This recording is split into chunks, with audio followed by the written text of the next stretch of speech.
The rotating assembly may be serviced without disconnecting the suction or discharge piping. In order to service the rotating assembly, you need to drain the pump and disconnect the power source. While the rotating assembly is still secured in the pump casing, remove the seal cavity drain plug and drain the seal lubricant. This prevents the oil in the seal cavity from escaping after you've loosened the impeller.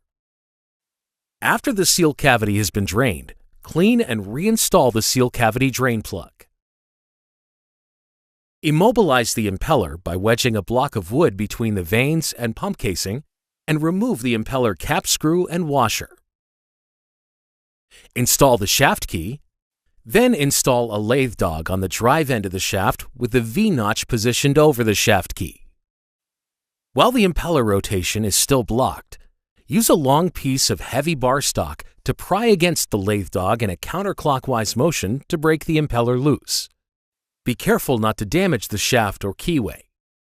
Remove the hardware securing the rotating assembly to the pump casing. Pusher bolt holes are available to assist in separation. Save the shims for reinstallation of the rotating assembly. Pull the rotating assembly straight away.